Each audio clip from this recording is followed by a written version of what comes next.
Como é que eu nunca vi isso? E depois ficou claro para ele. Fica claríssimo, porque, cara, é aquela coisa que você fala, cara, é mesmo. Você já usou esse movimento alguma vez lutando? Uma luta de karatê? O cara nunca. E por que tem dentro de um kata de karatê, então? O cara quer mesmo. Tem golpe lateral em karatê, Vinícius? Tudo. Circular, lateral. O Pedro Rizzo tocou no assunto aqui que eu achei interessante. Ele falou assim, cara, a gente já treinou eu, o Lyoto, tudo mais. E o Lyoto não luta karatê esportivo, é raiz. Não, esquece. Como assim? Não tem karatê raiz. Isso é caô. Isso é o cara que fala isso. Não, mas calma aí. Ele não falou isso, não. Ele não falou isso, não. Eu vou perder um monte de fã agora. Não, deixa eu só concluir. Não estou falando do Pedro, não. Não é do Pedro, não. Eu falo karatê raiz, que não existe isso. Não existe? Não.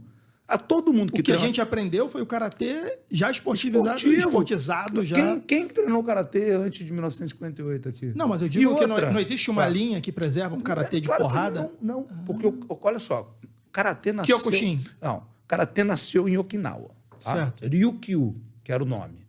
O Japão foi lá e cercou, pum, dominou. É meu agora, virou Okinawa. Tá? Quando fez isso, o karatê já existia. Certo. Eram ideogramas diferentes com a mesma fonética. Na verdade, o nome mais comum era Touji Jutsu, tá? Que foi traduzido lá para o japonês como Karate Jutsu. Tá? O que os caras fizeram? Acabou aquela coisa da guerra toda que eu te falei, não podia mais arte marcial violenta, bababá. Nego criou um sistema pedagógico para o karatê para ensinar para as crianças em Tóquio. Certo. O mestre Funakoshi foi o precursor dessa história. Ele foi lá, montou tudo com a ajuda do Jigoro Kano e uma associação japonesa, que não é uma associação tipo o Ministério das Artes Marciais, que era a Dai Nippon Butokokai. Organizou tudo e ajudou eles a fazer esse processo. Trocaram o idioma, porque o Uchinadi, que é o idioma lá de Okinawa, de Ryukyu, é muito puxado para o chinês, porque Okinawa é muito perto da China e tinha linha de comércio direto com a China. Então, o idioma era chinês. Pra você ter ideia, karatê inicialmente significava técnica do punho chinês, em alusão aos estilos de Kung Fu que eram importados para melhorar a técnica do karatê de Okinawa. Então, quer dizer, karatê significava karatê jutsu, arte ou técnica do punho chinês. Neguinho trocou o ideograma com a mesma fonética, continuou karatê, tá? Mas karatê não é uma palavra, são duas palavras. Karatê. Cara, China, T, mão. Cara também é vazio. Então o nego pegou o outro ideograma. É igual manga. Manga, você come ou a manga do... Então é manga, é o mesmo nome. Só que um é vazio e o outro é punho em chinês significava T. T. Então, aí o que aconteceu? O nego tirou o cara China e botou o cara vazio. Aí karatê ficou o caminho das mãos vazias. E aí o pessoal, é porque no karatê não tem arma. Claro que tem. Tem uma disciplina inteira chamada Kobudo, que é do karatê, que é só de armas. Caramba. É o uso de armas. Quer dizer, não sabe a coisa que eu falo. A maioria não sabe nada e nem tem que saber. Quem tem que saber são os especialistas, os professores que estudam para isso e passar a informação certa. E, lamentavelmente, a maioria não passa a informação certa. Tem arma, tem um monte de coisa. Por que era mão vazia? Aí vem lá aquela história do do que eu contei no início. O do é a mesma coisa que Tao em chinês. É o mesmo ideograma, que é o taoísmo, é o símbolo do taoísmo. É o ideograma que remete ao encontro do equilíbrio do ser humano como ser integral ao universo, sem sentimentos mundanos, vaidade, cobiça, blá, blá, blá. É aquela história toda. O nego fez o quê? Para o imperador não falar assim, arte marcial nunca mais, o cara falou assim, agora a arte marcial é bacana, agora a arte marcial é para o homem evoluir, não é mais para bater um no outro. E aí venderam o peixe. Sim. A coisa teve inserção. A técnica que era do samurai guerreiro era para servir o cidadão comum. Então o imperador curtiu, valeu, vamos nessa, vamos com tudo, bota essa porra para jogo aí, vamos vender isso.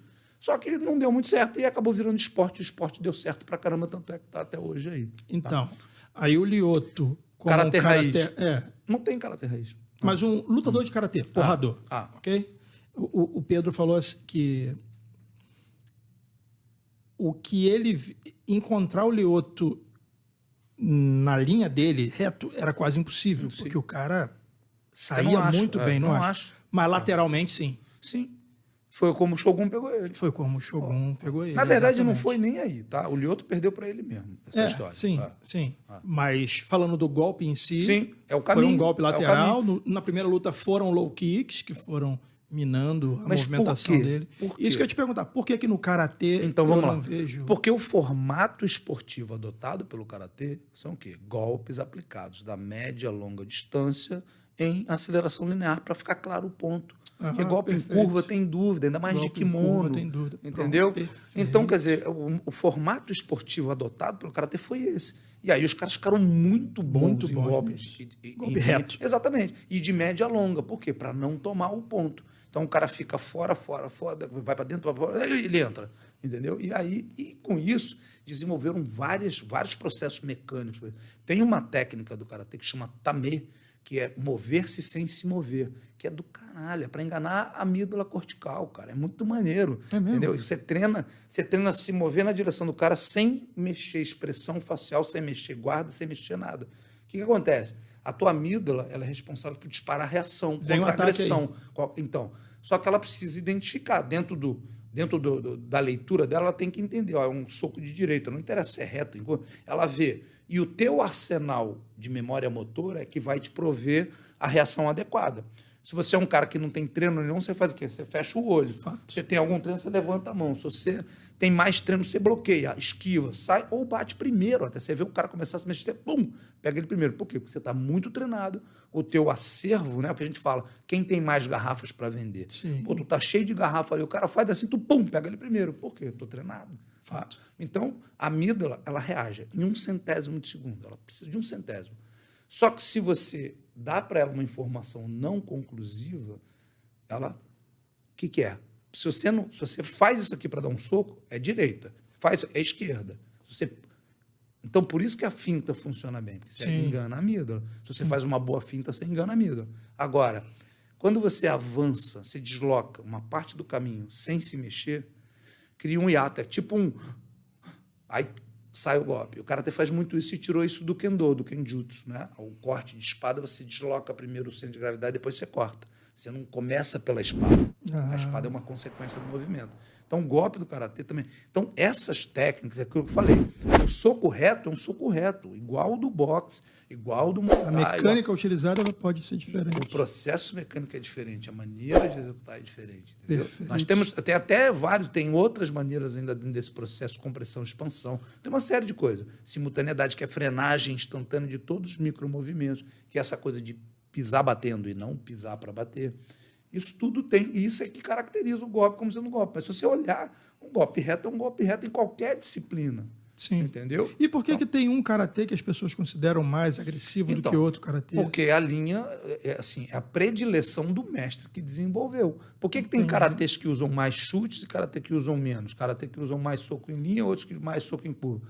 Karatê Kyokushin é karatê. Tá? Karatê é uma coisa só. Entendi. A mecânica, a maneira de executar é igual. Agora, o Oyama, né, o Matsutatsu Oyama, que foi o idealizador do estilo Kyokushin, era um cara forte pra caceta, pesado, um cara mais, entendeu? Porra, ele não era o cara, imagina um japa de, 1,80 m e pouco, socado, pesado, ficar lutando da média a longa para pegar os outros, não pega ninguém. Junta aqui que eu te encho de porrada na curta distância.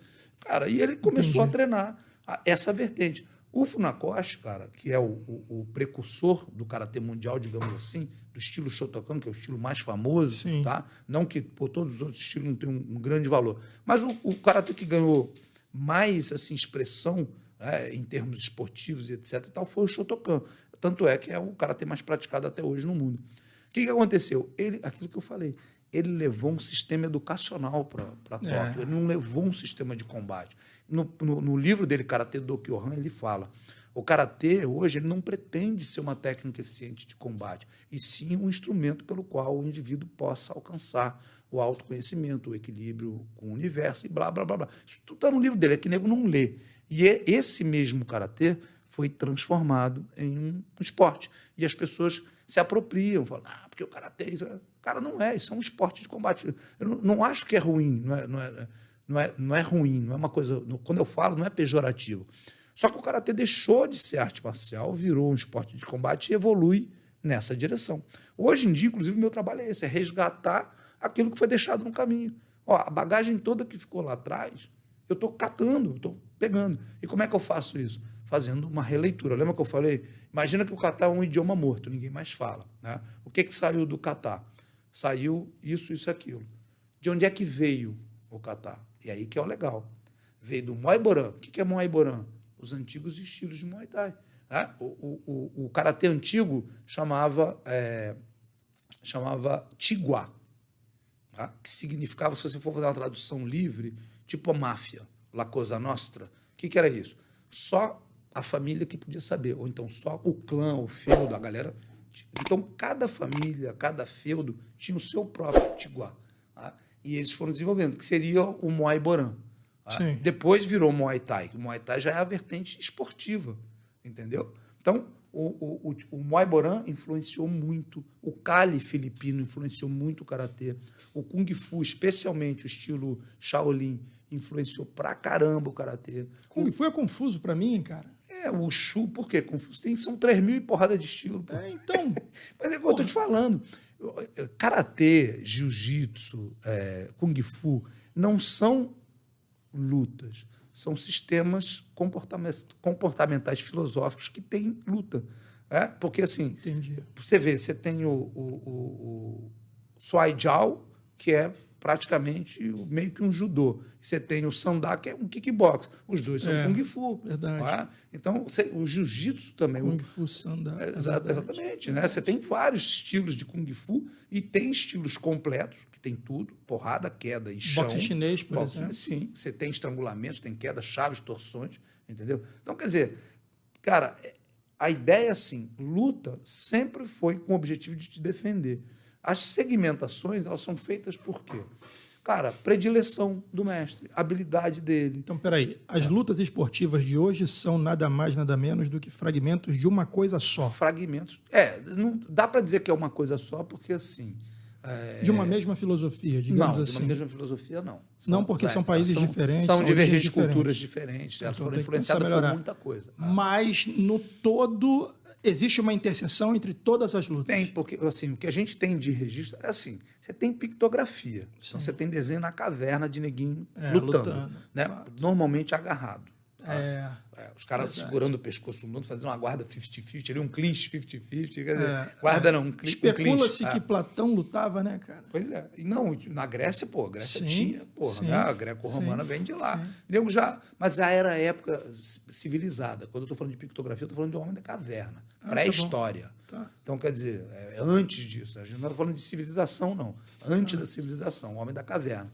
Mas o que a gente tem de registro é lá Índia, Tibete, China, entendeu? Os monges que, pela necessidade de fortalecer o corpo e de dar movimento às posições mentais, começaram a fazer exercícios. Né? Por exemplo, um posicionamento filosófico que chama-se percepção sem escolha, que é aquela coisa do Wu Wei. Já ouviu falar Não. É uma filosofia chinesa, né? Onde você tem que aceitar o que o universo te dá, porque ele sabe o que está fazendo, o que tem para você estar preparado, né? E quanto mais você reage, mais você evita. Então, assim, qual é a filosofia, qual é a técnica? Força gera força, resistência gera resistência. Na técnica é igual. Deixa fluir. Se o cara te puxa e você puxa também, é um puxando o outro, o mais forte vai ganhar. Se o cara te empurra e você empurra de volta, o cara me puxa, eu empurro, o cara me empurra, eu puxo. Isso é a técnica. Então, ela é exatamente para dar movimento ao posicionamento mental de aceitar, perceber sem escolher. Mas a maioria da galera que luta não faz a menor ideia. Mas a ideia é essa, né? E antigamente era isso. Colocava-se em movimento, por exemplo, o jiu-jitsu antigo, o judô antigo, era isso. Você se colocar em movimento cedendo. A etiologia do ideograma do jiu-jitsu é ceder. Ceder com gentileza. Sim.